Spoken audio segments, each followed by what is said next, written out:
Okay, guys, so we will start with the session.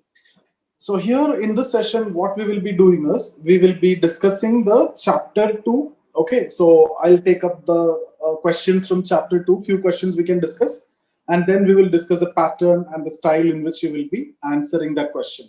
And then tomorrow, I'll share with you some of the questions and you will be answering that. Okay, guys, so this is the idea.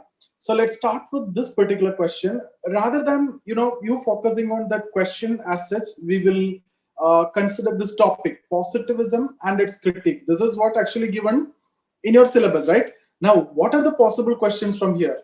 They will ask you to critically evaluate this positivism, right? As it is given directly in the syllabus, you have positivism and then critique of positivism as well. So direct question is critically evaluate this approach, positivism, or critically evaluate the contribution of positivism in the development of sociology or as a methodology in sociology. All these can be, this is a first possible question. Or discuss the basic tenets of positivism. That is going to be a very simple question. You just need to focus on the basic aspects of positivism, right? Or simply they will ask you positivism and its critique. So there is no possibility that they will ask you any twisted question here. No matter what they're asking, guys, you will always have to follow this approach. First, you will briefly write an introduction, which will also incorporate the emergence of sociology. So, what you guys are going to tell in your first liners, just focus on this. So, you will tell that sociology emerged in response to challenges posed before modernity in medieval Europe. So, you will be talking about that initial situation. You're talking about modernity. You're talking about medieval Europe and the emergence of sociology. That is what is going to be your first line. Okay, so guys, here I am telling you the way I am going to present the answer. Now from there you can take whatever good things are there, and then you can also add upon to that a lot of things you have studied from your teachers. You need to add that. So here I'm just guiding you, and guys, let me tell you again, here I'm not going to teach you what is positivism and all these topics. I'm just guiding you what all things need to be captured in your particular answer. When you're attempting this question, what should come? If you have studied that, it will be perfectly fine. If not, I have given that PDF. Everything is there. For example, I may talk about structuralism. I may talk about reflexive sociology. I may talk about phenomenology. I may talk about ethnomethodology. All these I will be using when I'm writing the criticism. So if you have the knowledge about that, it is well and good. If not, you have to read the PDF. Everything is given to you. There is nothing else which is required for you. Okay, I'm expecting that you have studied from the respective teachers or the notes or the classes that you have attended. Okay, guys. So introduction, you will go like that, talk about the emergence. And since its emergence, what the initial sociologists did. In fact, if you see, initial sociologists were positivist because they wanted to make sociology similar to natural science because of this obsession towards science, right? And science is considered as more legitimate and all those situations, right? Intellectual development. Because of all these reasons, science was getting dominance at that point of time. So initial sociologists wanted to make it similar to natural science. So one of the approach which is followed in natural science, or one of the approach that you are now going to follow in sociology, is going to be positivism, which is similar to the approach which is followed in natural sciences. So why we have decided to follow this approach, or why the initial sociologist is following this approach, it is because of that obsession to science, or it is because of that concern for objectivity, or it is because of that tendency of the initial sociologists that they wanted to make it similar to natural sciences. So that is the context. So what you guys are doing is, in the one or two lines, guys, I'll be talking from the perspective of 150 and 250 word answer. The one which is asked in this question, critically evaluate, this is going to be 250.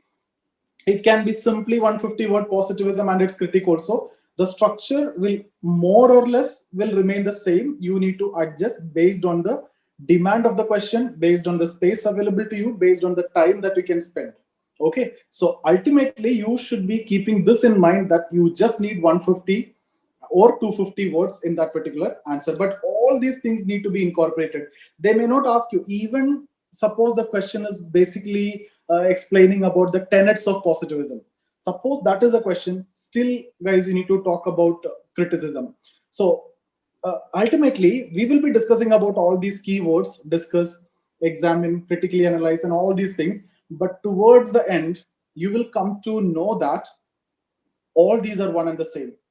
Even if it is simply a discuss or evaluate, or if it is critically analyzed, you will be talking about everything related to that topic, including criticism.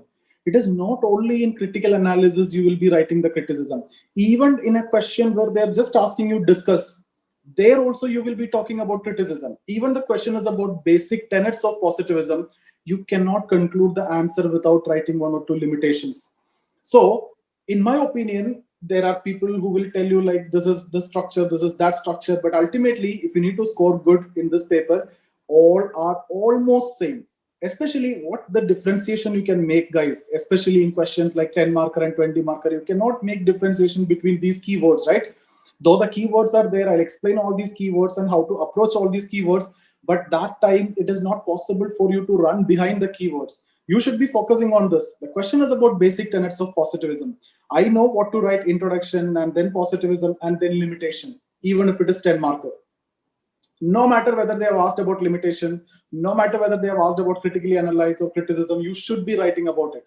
So discuss question automatically turned out to be a critically analyzed question itself when you're answering. That is the approach. That is actually what you need.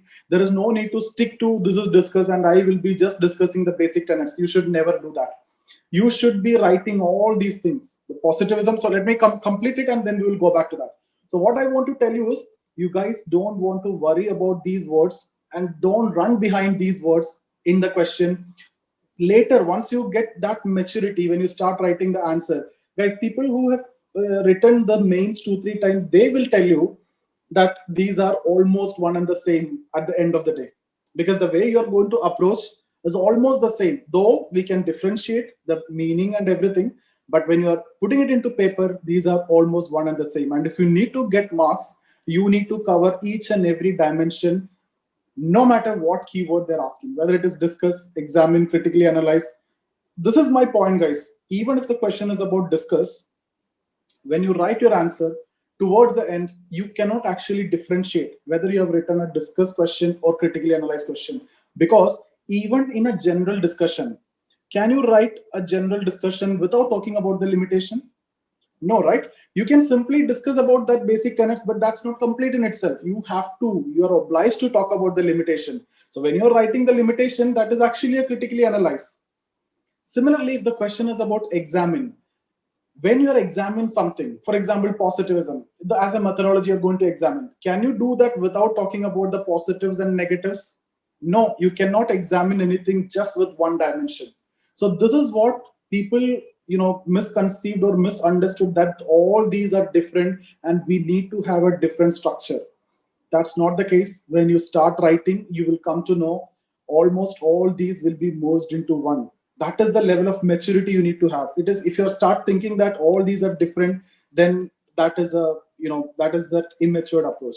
See, examine itself. Without examining the positives and negatives, you cannot conclude anything. So when you're talking about positives and negatives, it is ultimately critically analyzed only. Okay, guys. So this is how you will be attempting this. Then I'm going to tell what is positivism. How is it connected to science, right? Positivism focusing on studying external reality. So you will be talking about that. You will be studying external reality, and then you can talk about example from Comte or Spencer, right? Or Durkheim social facts. You can explain. Or Comte saying you sociologists should not concerned about internal reality. You should be only concerned about external reality, right? And they will be focusing on macro. Okay, and they will be focusing on scientific methods. Why scientific methods? To ensure objectivity, so that there will not be any bias. Personal bias can be resolved from the study. And guys, with respect to this, I'll be discussing the criticism. We will discuss reflexive sociology by Alvin Goldner. He is making it very clear that the bias can be there. The person who's conducting the study, the knower and knowee, both need to be there, right?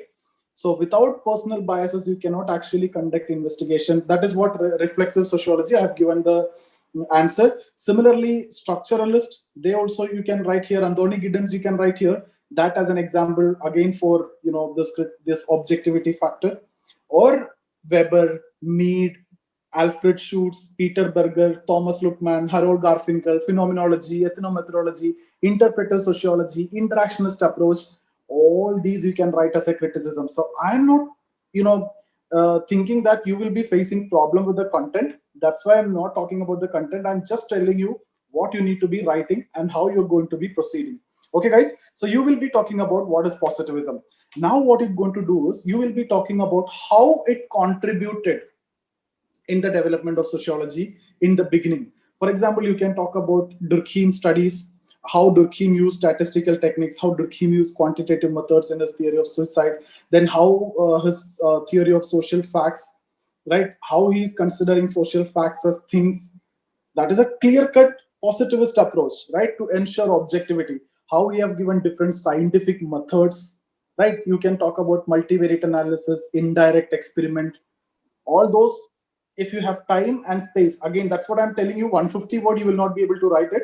250 words you can be you can include all these things.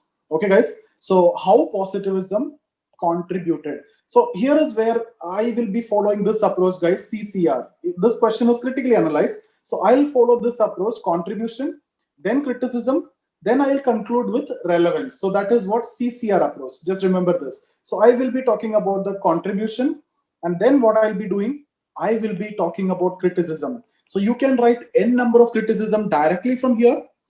Rather than doing that, you can just remember things you have studied in the other topics. So even if the question is about positivism, now remember, guys, this is an opportunity that you're getting to also talk about non-positivism, where you can reflect your knowledge in non-positivism to the examiner.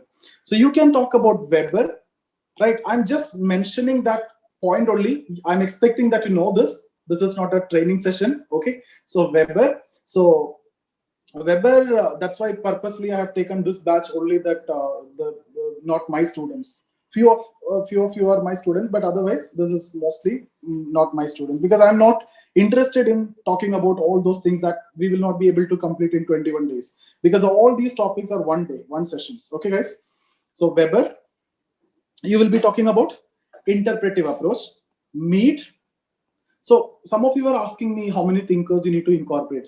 Guys, it's all about the knowledge you have. It's all about the time and space that you're getting. Now here you can fill your answer with knowledge, this thinkers, right? It is not that you simply answering with the thinkers. You are saying that, for example, this is studying external reality. So then what you can say, they are having a partial understanding of society, since they are including the internal aspects. For example, that is the way you need to write. You should never write directly Weber. You got my point? So you take one of the point of positivism. No, don't write heading criticism. There is no problem in writing criticism heading. I have given you the notes in that separately. Everything I've given, what you need to write as positivism, the elements of positivism heading is there, criticism's heading is there. Okay, but don't do that in your answer. That doesn't show a better approach, right? You keep on writing in paragraph, that order, that flow, that structure should be maintained, because once you are reading it, that person will be able to understand. There is no need to write it as a criticism. So I hope you understood, guys. Many I have seen in the answer, they start writing simply according to Weber. No, just don't do that. What you need to do is take this point, which you have written already as the main element of positivism, criticize that point from your knowledge, from your side. Then to substantiate that only, you should be using Weber. For example, that is how you're going to use. Your answer should not be about, your main answer is critically analyze, right? Criticism. That should not be Weber. Okay, guys. So first you have to make your point. Then to substantiate that, you should be talking about Weber. There may be some areas where you can directly use also, no problem. But try to use it to substantiate your point only as much as possible. In case if you are not able to get that point or write from your side, then use it for even not for example, just according to Weber, like this you can write for Mead, symbolic interactionism, right? So talk about interactionist approach. How is it different from macro or positivism? Then most importantly, you have to talk about phenomenology. Guys, I have seen people talk about phenomenology, but without mentioning the name. At least Alfred Schutz you have to talk about. Okay, so Peter Berger, Thomas Luckman, all these names you can mention. At least Schutz you have to talk about. Then you have to talk about ethnomethodology, right? So ethnomethodology is a Parsonian and Schutzian approach combined together. Harold Garfinkel, that name has to be there. Explain this in one, guys. All these has to be one criticisms. So you cannot, because phenomenology itself can be a 10 marker. I know you will be able to write 2 paragraphs or even 250 words, but I want you to write only 10 to 12 words, just one sentence. That's it. Okay, for example, here objectivity. Phenomenologists completely ignore objectivity. Here they are focusing on theory building. So for example, ethnomethodologist is completely involved in understanding rather than theory building, right? That is how you can take each and every point and use one. And then talk about, these two are very important because these are anywhere directly there in your syllabus. You guys need to talk about Goldner, the reflexive sociology, which I have told you. There is no possibility that you can remain neutral, you can remain objective in study. You can be immersed into the study. That is a better approach. Without using your feelings and emotions, or without knowing yourself, you cannot know anything else, right? So that is the idea which is related to reflexive sociology. Also talk about, I have given an example of Anthony Giddens, structuralist. So this is how your criticism should look like. At least this much you can write, since the question is mainly focusing on critically analyze. If discuss question is what they're asking, or if it is examined, then you don't want to talk this much of criticism. Hardly 2 or 3 will be enough for you. Okay, guys. So I hope you got the structure of that particular answer, whether it is 250 mark or 150 mark. If it is 150, you have to reduce the content from here. Correct? This has to be the same.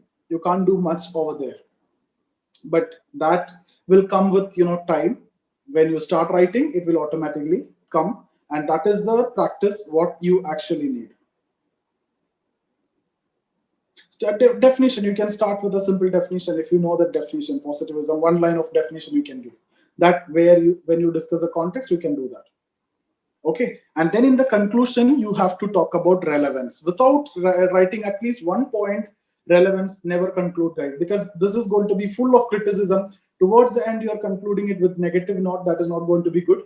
Either just as relevance or as your opinion, okay, or the what you understood, you can write that. Relevance, it gave though this much criticism is there, this gave initial legitimacy to the discipline. Initial positivists contributed a lot in terms of various theories. For example, Durkheim's concept of social fact, their stress on objectivity, their theories. Talk about anything which you know. I am not giving anything now here. Because I have given an answer here, you can just go through that. Okay. So positivism, whatever I have told you, in case if you have not attended my sessions, you have these PDF.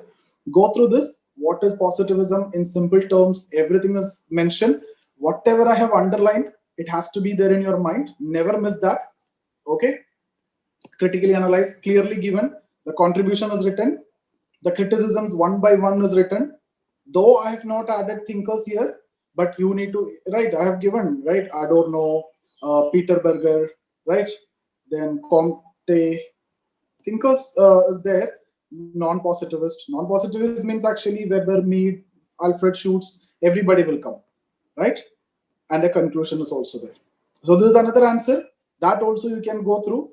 Here, just read this in case if you don't know about reflexive sociology.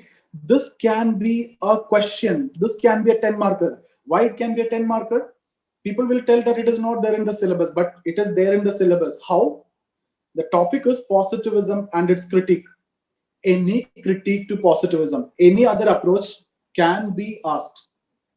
Okay, it's not that from critique they cannot ask, right? They can, that is unlimited. The scope is unlimited from asking question. Any alternate approach to positivism can be critique to positivism.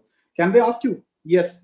You don't have any right to tell that it is not part of syllabus. Reflexive sociology, they can easily ask you, and which will be from the syllabus. So go through this, which is written here clearly. If you don't know, they are talking about methodological dualism. Okay. And then this also structuralism, and in that I have given the example of Giddens. That also, please go through that. Okay, so that's about positivism. I hope you got the structure in which you will be writing the answer. Now let's come to non-positivism. Okay, so non-positivism, mainly they can ask you separately. Guys, these are the separate questions.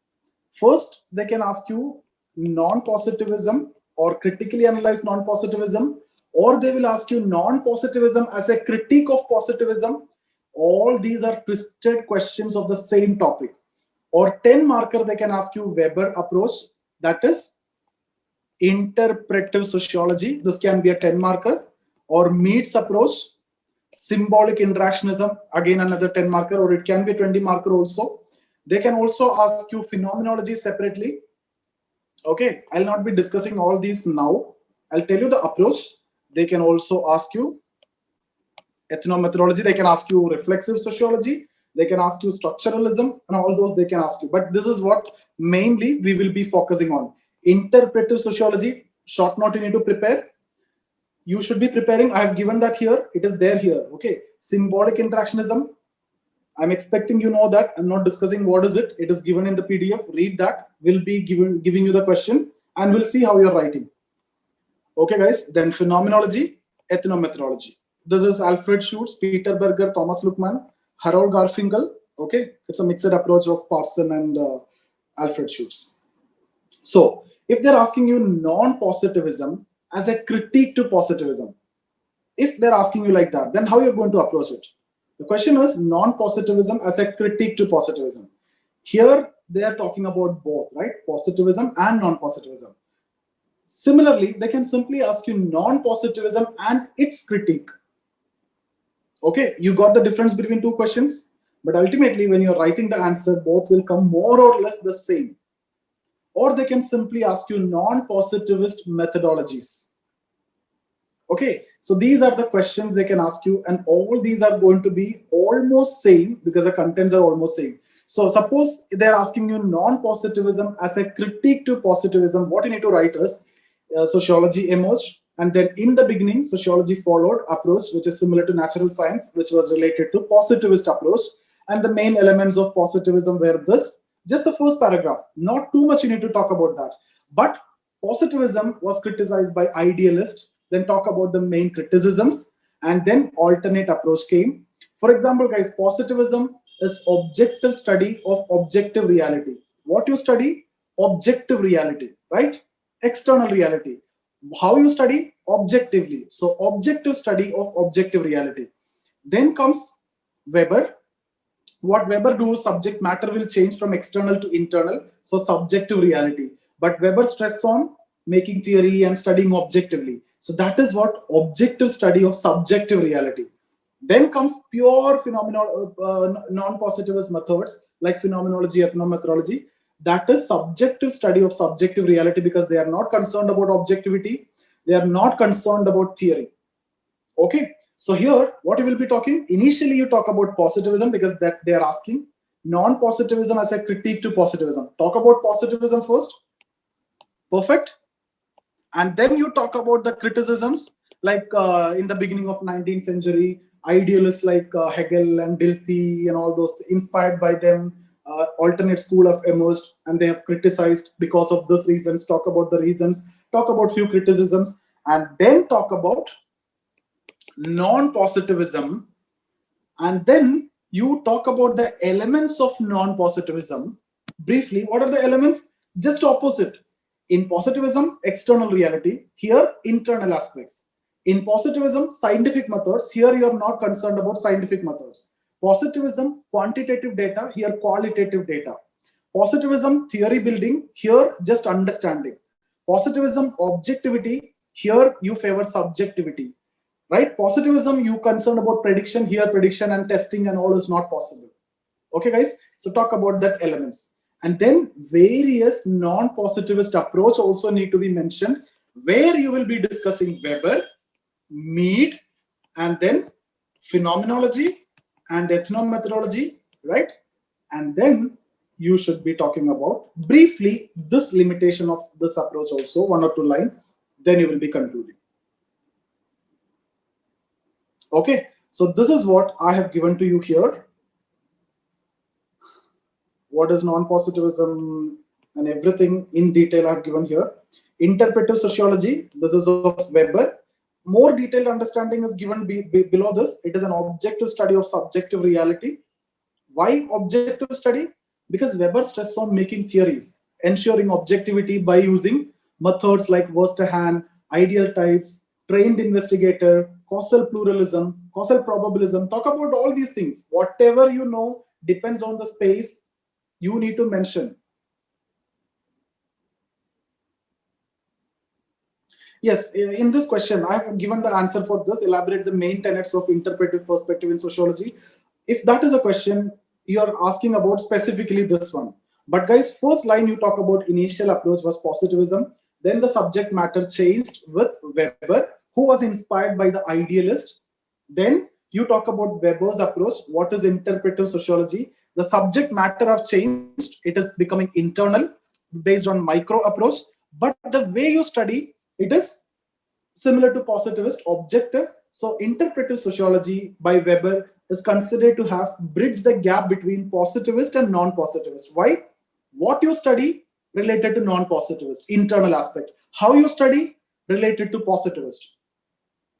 This much clarity if you have, then you will not face any problem, right? And then briefly you mention about, then later, inspired by this or followed by this approach, you can talk about formal school if you want. Then you can further talk about phenomenology, ethnomethodology, etc. emerged and prospered. And that helped in the development of scope of sociology and better approaches in sociology. Guys, it's all about the way you're going to write. The content remain the same, right? It is all about how you're going to write, and it's all about presence of mind. We all will be having the same content. I'm giving the same content. So what my understanding and what your understanding will be almost same, though you have studied from different teachers. But ultimately, when you're sitting in the table, we all have the same content.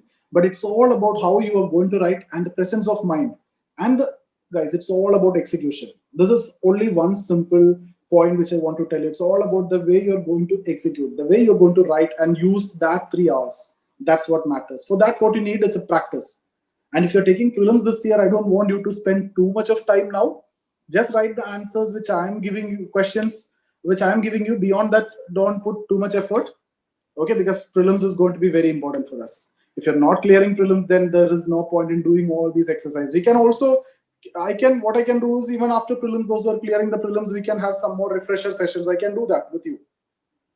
Anyway, the group will be alive and you will be in touch with me till your mains, right? So in case if you're clearing prelims, then we can have a refresher session of this, right? You can have a test series also with me. All those things we can consider later. But this, just understand and take it as a revision. What I'm telling you is, you can use this as a revision because you got that extended time. So take it as a revision, complete one round, at least paper 1, paper 2, just listen and just close your books. Maybe you can write answer, that's enough. If you're giving prelims this year, that's more important, guys. Interpretive sociology and then symbolic interactionism, Blumer, Mead. These are the elements of symbolic interactionism. Then phenomenology, ethnomethodology, indexicality, reflexivity, now elements of non-positivism, common elements of non-positivism, emphasis on understanding, right? Not theory. Scientific methods similar to positivism is not used. Qualitative data, not quantitative data. No formulation of theory. Favor subjectivity. Values and biases will be accommodated, like what Alvin Goldner said, right? Then limitations is also given. Guys, I'll tell you and I will tell this point again and again. This material is prepared by incorporating everything from whatever I can collect. I've gone through all, and the best is what I've taken. You don't want to go through that exercise. So just stick to this. You will come to know once you read this. Just stick to it, guys. Everything, what you're gonna get from all other sources will be there in this. So if you have this, then you keep on reading the same thing. It will be printed in your mind, like that muscle memory will work then. As soon as you see that point, you know this is what I need to write. Okay, guys? Conclusion is also given. This is a direct short note, sociology as an interpretive discipline. So there you will be more focused on Weber. Okay? Just read the answer. The same content is what in a twisted form written.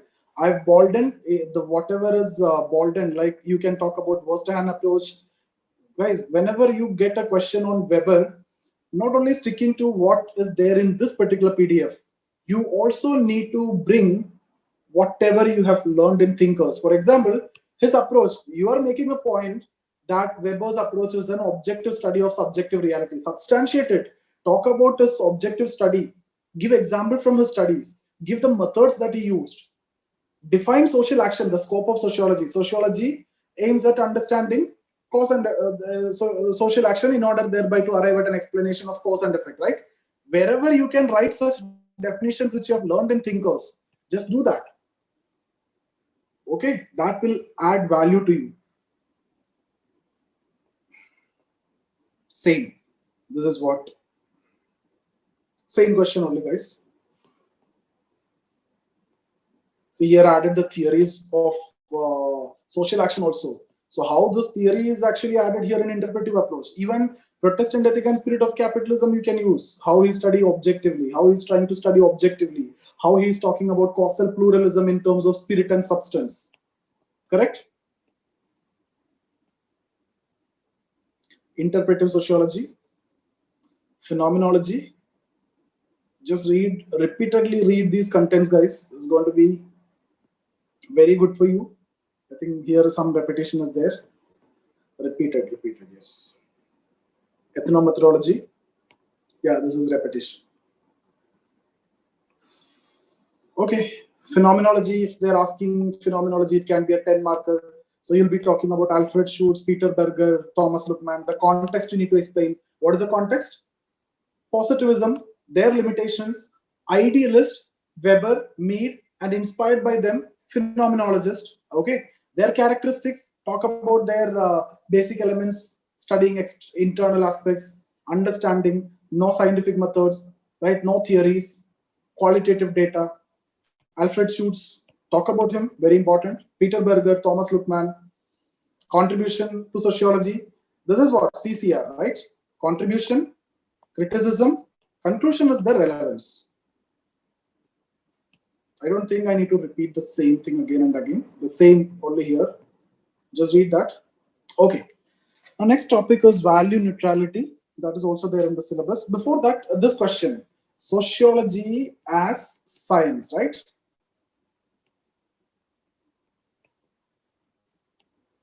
Sociology as science. See, they will ask you, can sociology be a science? Okay. Is sociology a science? Like that, they will ask you question, and that is there in your syllabus. So they will ask you. So what you guys need to do is, again, talk about emergence of sociology, right? The initial sociologist, what they wanted to do, right?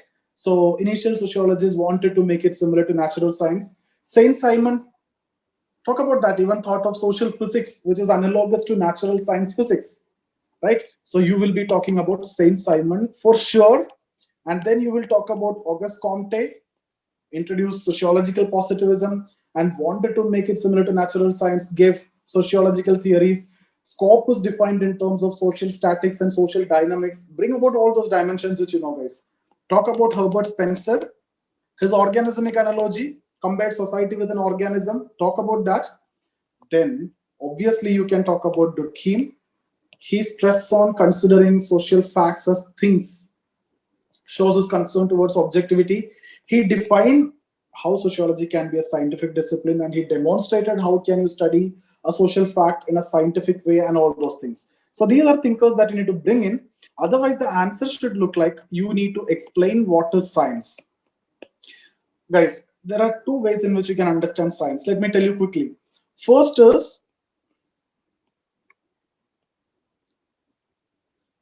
that is a very good question, Vivek. Is non-positivist methodology science? Illustrate. Actually, we will be telling you these are scientific. Okay, let me explain what is science. Then you will be able to answer that question. Why? Where have? Okay, you have. I'm expecting, Vivek, you have done sociology already. Okay, so here, what was I'm discussing? Science. Let's try to understand science. Then you will be able to answer that question. Initially, science is understood like this: any body of knowledge which satisfy these conditions: empiricism, inductivism, right? And then explanation, theory. Yeah, you gave mains also. And you face this challenge, right? Okay, you will be able to answer now, no problem. What was your score in mains then, 2018? Sociology trapped you? Yeah. Okay, no problem. We'll do it this time. So what we are discussing, science is understood more. Yeah, so empiricism, inductivism, naturalism, or universalism, right? So any body of knowledge which satisfies these empiricism, material reality, inductivism, it's a method of theory building. So this is what actually science understanding. If this is a case, sociology can never be scientific. Then the method of phenomenology and non-positivism can never be scientific because it is not studying empirical reality. It is not inductive approach, it is deductive approach and all. But later, science is understood more in terms of method of inquiry. This is what, Vivek, you need to focus on. Method of inquiry rather than body of knowledge. So this approach is based on body of knowledge, what you study, right? This is approach based on what you study. This is based on how you study. So now science is understood more in terms of method of inquiry rather than body of knowledge. This statement is given by Karl Popper. Okay, so what this all about? If your method of inquiry, the method of studying of phenomena, if it is scientific, if it is based on logic and reason, if it is based on pure proper understanding, then it can be considered as scientific. And even Karl Popper says there is nothing as a problem to consider deductive approach also as a scientific approach. There is nothing contradictory with respect to scientific approach and deductive approach. Deductive approach is also a scientific approach because you are doing proper setups. So if that is the case, I'm answering your question. Just 1 minute. If that is the case, can we consider non-positivist methods as scientific? Yes, because that is also can be considered a scientific method because the method of inquiry is scientific. For example, if you talk about ethnomethodology, they use method of accounts, right? For that, you need a trained investigator, proper investigation, detailed descriptions need to be collected. So the method of inquiry is scientific. Then you can consider this as scientific. Okay, and you can quote the statement of Karl Popper also. So this, if you can, for that, what you need to do to answer that question, you need to explain what is science. For that answer also, you need to explain science. For this one that I'm discussing also, you need to explain what is science. Method of inquiry, if it is scientific, then you can consider it as science. Then can you consider sociology as science? Yes. If this is the case, can you consider sociology as science? What you study, if that is the basis of science, you cannot consider sociology as science because sociology study human beings, human emotions, human motives and everything, which is internal, which is consciousness, which cannot be objectively or quantified, right? So this is what you can, this is why you can consider sociology as science. But that is not the complete answer. You need to talk about elements of science. I'll quickly tell you guys elements of science. Inter-subject reliability. You should be knowing this. I'm expecting you know this. Then quantifiability. Scope should be defined clearly. Objectivity. Theory building. And testing. Prediction. Predictability. All these are elements of science. Now you need to tell what are the arguments in favor of sociology being science. Is there inter-subject reliability or not? Is the concept defined in sociology having the same meaning across subjects or not? Yes, you can say to an extent inter-subject reliability. Quantifiability, even Durkheim quantified extreme abstract forms of social phenomena and social institutions in terms of social facts. Objectivity, we are trying to ensure maximum possible objectivity with a lot of methods, training of investigator and all those things. Theory, we have a lot of theories. Testing, you can be done, right? Prediction, you say whatever is possible. Arguments in favor. Then you write arguments against. There are limitations in theory. There are limitations in objectivity. There are limitations in testing. There are limitations in prediction. Talk about arguments against. Now you need to conclude, right? What is the conclusion? You will be saying sociology is a science. But this is a strong point, guys. It's not similar to natural science. It's a science, not similar to natural science, but it is a science in itself. Why we can consider it a science? Because of the first condition that I've told you, the method of inquiry is scientific. So you can consider sociology as science. Perfect. And you can use one statement of Weber, which I have given in the PDF. What Weber says is, if you take natural science, it study matter, which do not have consciousness.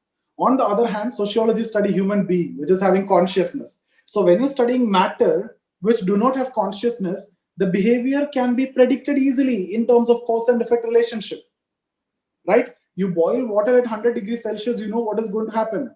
You freeze water at 0 degrees Celsius, you know what is going to happen. You can predict it. That's not the case with human beings.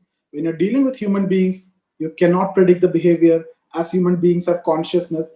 Therefore, cause and effect relationship will be difficult to objectively ensure. But since the method of inquiry is scientific, we can call it as scientific, and it is a social science. That is going to be a conclusion. Guys, I have given everything in detail. You just need to read. It will be there in the bottom of the PDF. So I hope that question is also answered. So science is done, positivism is done, non-positivism is done. Next one is this one, value neutrality and objectivity. Let me quickly tell you what is this value neutrality and objectivity. What do you mean by value? First of all, value means these are the ideas that we carry in our mind. So tell that first. But based on which you will decide the desirability, undesirability, preferability, rejection, superiority, inferiority of anything, right? It will be formed from schools, from your family, from your society, and all those, right? We have different values. When I say patriarchal value, what does that mean? Bias towards male. That means male is considered superior, male child is considered preferable, male is considered desirable. On the other hand, female is considered inferior, female is considered rejected, undesirable. That is what patriarchal value in a patriarchal society, right? So if you having patriarchal value, you will be biased against female and biased towards male. So value will result into bias. What we need, we don't want bias, right? What do you mean by objectivity? Objectivity means freedom from bias. So you guys need to tell what the initial sociologists wanted to do. They wanted to make it similar to natural science. For that, the most important precondition is objectivity. Then you tell what is objectivity. Objectivity means freedom from personal bias. Then you tell from where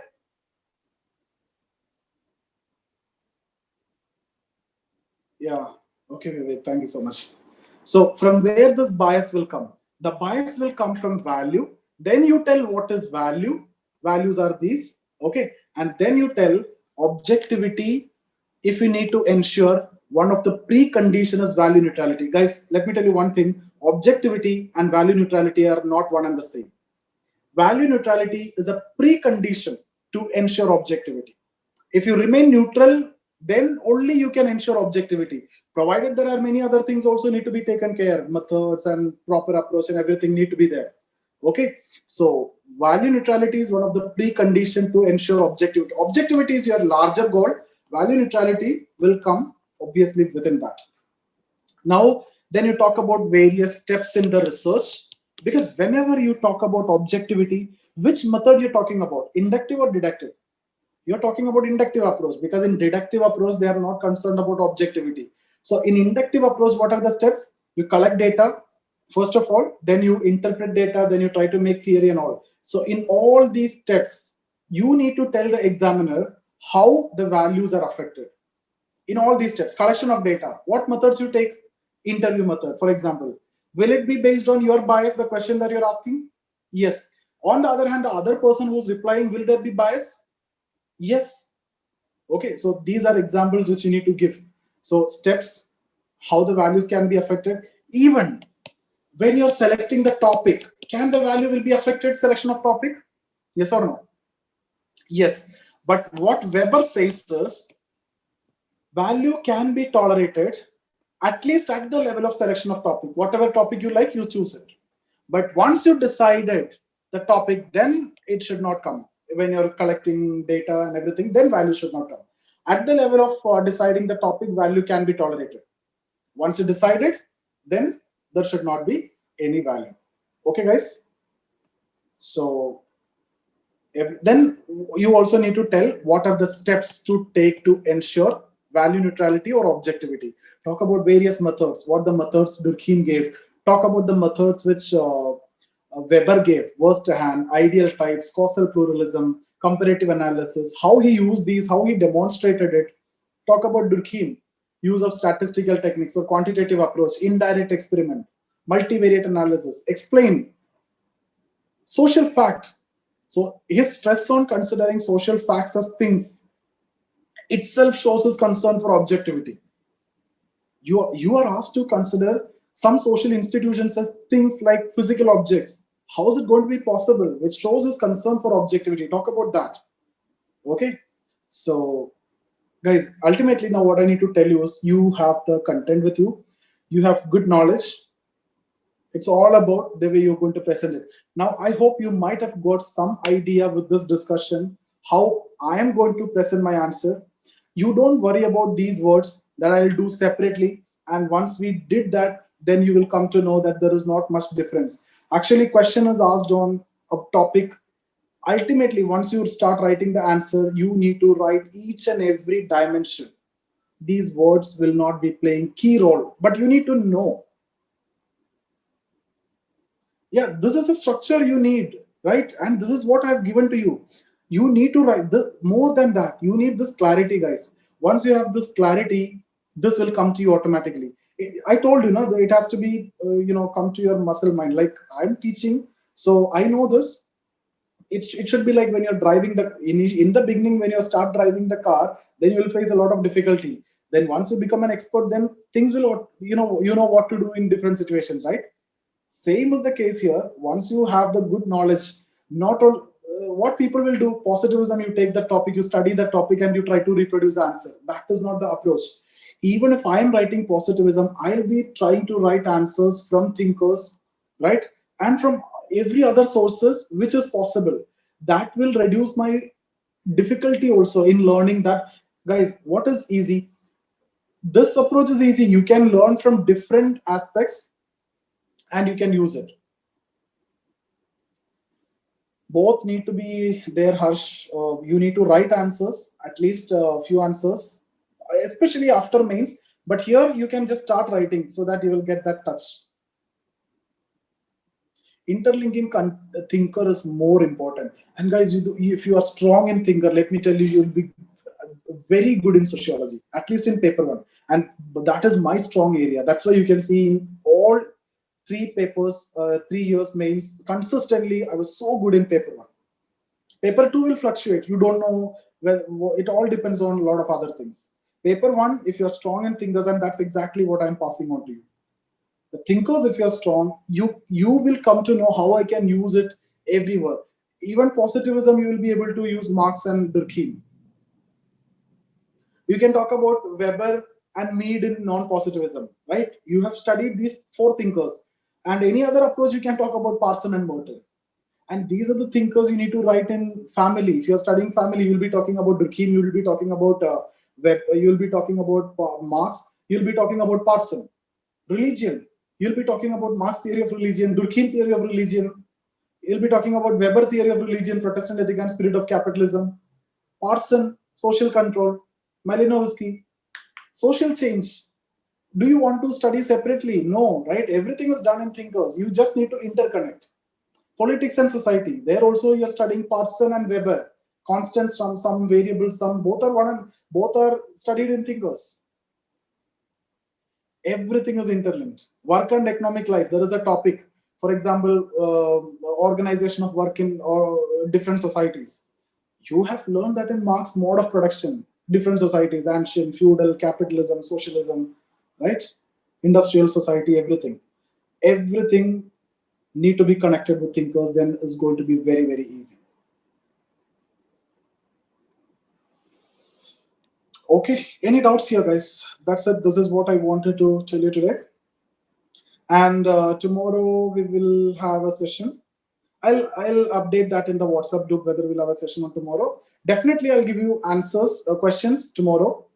If no session tomorrow, I'll give you questions from these two. Method of inquiry is different from positivism, but method of inquiry is scientific. Deductivism is also a scientific approach. This is what the statement of Karl Popper. We don't want to say anything. We can use it from according to Karl Popper. There is no contradiction between scientific approach and deductivism. Because method of inquiry is scientific, rational. Scientific means rational, based on logic and reason, based on evidences. Then it can be considered as scientific. If you're talking about body of knowledge, then no. No, you are studying internal reality. You cannot. Okay. Any doubts? You can turn on the mic also, in case if you want to ask something. No, guys, PDFs I am preparing. I'm taking a lot of content from different sources. Even I am also reading and I am preparing from. I told you, I'm taking from Vision. I've seen the question papers from there. I'm taking Wajiram, and then different sources. Whatever I find, I take it from there. Essential sociology, everywhere I'm taking, so that your learning curve will be reduced. You just need to stick to this only. Sir, can we say the method used by Weber as scientific, sir, because Western approach, Westerhand, not Western. Westerhand. Western approach and ideal type, that is not scientific, right? Those are scientific. That is also based on some rationality, some reason. Weber is actually a proponent of rationality. Okay. If you need to say scientific, you can say scientific. If you want not to say scientific, it all depends on the question I'll answer. If they're asking you to prove that it is not scientific, then I'll prove that. If they're asking you to say it is scientific, then I'll prove that. Sir, if they're asking illustrate, then we have to say both sides. Yeah, both you can say in these ways it is scientific, but in these ways it is not scientific. For example, when you're choosing the ideal types, there are a lot of personal bias and everything which is involved, right? And Weber himself used the ideal types of some religions based on his convenience. So we can have a lot of examples to prove that there are, irrationality also in those approaches. But at the same time, we can prove that this is rational as well. That is a good thing with sociology and social science. You can manipulate the way you want if you have knowledge. Sir, am I audible? Tell me. Yes. So, what exactly do the words inductivism inductivity and deductivity mean? I mean, I know they are tenets of positivism and non-positivism. Yeah, these are something which need to be studied separately. These are one-day discussion methodology. Briefly, I'll tell you, inductivism, deductivism is a way of theory building. Inductive approach is what followed mostly in natural science. Guys, please turn off the mic. Those are not asking. Sound is coming. So inductive is not like what you do in the +2 when you go to the lab. What you do, you want to prove some theory. Here you're making theory. There you're not making theory. Some theory which is made is tested, right? So what you do, you collect data, you interpret data, then you try to prove it. That approach is what inductive approach, inductivism, right? So induce from the observable facts. Deductive approach, you have a hypothesis first and then you will try to prove that. For example, you want to study domestic violence. You make a hypothesis that domestic violence is because of alcoholism or it is because of dowry. And then you try to prove it by collecting data accordingly. So that is what deductive approach.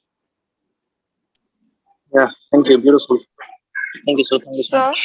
Hello? Yes. Yeah, sir.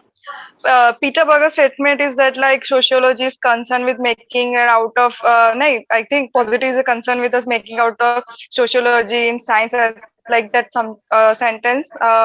So can I write directly this sentence or I have to explain the something like you have already explained a point and then you just need to write according to Peter Berger the statement you can write. Okay. That is how. Simply randomly you can't write. No, you need to put a context and then only you need to write anything.